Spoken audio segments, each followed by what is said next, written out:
Welcome. Yes, how are you? I'm very excited about the mission for each of the Philippines. And I met some of the members of the mission there in Asia so I wanted to follow through on that mission so we can have some happy concrete come out of it.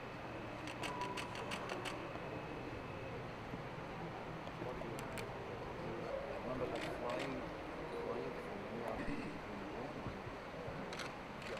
So we are lucky today. Yes. Because I mean, even going to the Philippines. Welcome. Salamat.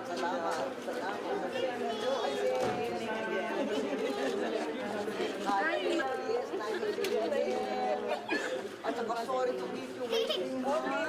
Nagsimula pa sa akin. Gloria Macapagal Arroyo.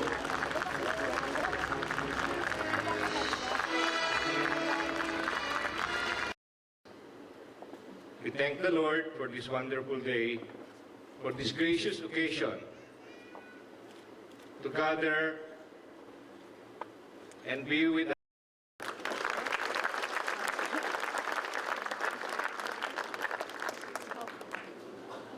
Hindi na naman makita. Dito sa Saudi, ang pinakamalaki expatriate Filipino community sa buong mundo.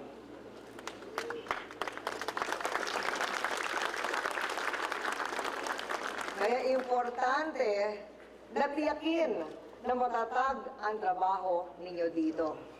Sa kabila ng pandaigdigang krisis sa ekonomiya, dahil may mga kababayang nawawala ng trabaho sa iba't ibang bansa. Ngunit gusto kong ibalita na mas marami naman ang bagong trabahong inaalok. At kanina nakausap ko na yung opisyal ng Saudi Arabia. Sabi nila, okay ang Saudi at okay ang inyong mga trabaho. Tiyak ang inyong mga trabaho. At dahil, bagamat pinawawala ang trabaho sa mundo ng mga Pilipino, mas marami naman ang nalilikhang trabaho, kaya umangat pa rin ang remittances ng 13%. Kaya maraming salamat sa inyong lahat. Kasi sa mga panahon nito na nanunubok sa mga expatriates, ang inyong pamalaan ay hindi natutulog. For government, it is now payback time. The heroic efforts of our expatriate workers, of you, our expatriate workers, will not go unreciprocated. So we are calling our program a program of full reciprocity, which shall be carried out para tulungan yung mga nawalan ng trabaho. Kaya natin pondohan lahat itong mga programa dahil kung ihahambing sa maraming ibang bansa, ang Pilipinas ay nananatiling island of stability in an otherwise stormy global sea of economic troubles. Hindi lang ako nagsasabi nito, kundi ang mga dalubhasa sa pananalapi gaya ng Standard & Poor's.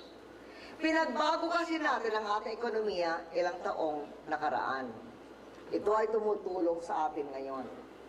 Bilang resulta ng mga dramatic reforms sa pagkoleksyon at paglikha ng mga mas malawak na buwis, mga congressmen at congresswomen ang tumulong sa atin doon, at mga reforma ng mga bangko, ang ating ekonomiya ay lumalago. Ang inspirasyong dulot ng inyong pagdalaw at mensahe ay lagi namin tataglayin sa aming mga puso. On behalf of the Filipino community in the Kingdom of Saudi Arabia and the Philippine Embassy, we assure you of our unfailing love for our country and full support to the ideals of our government. Thank you very much and a pleasant night ahead of us.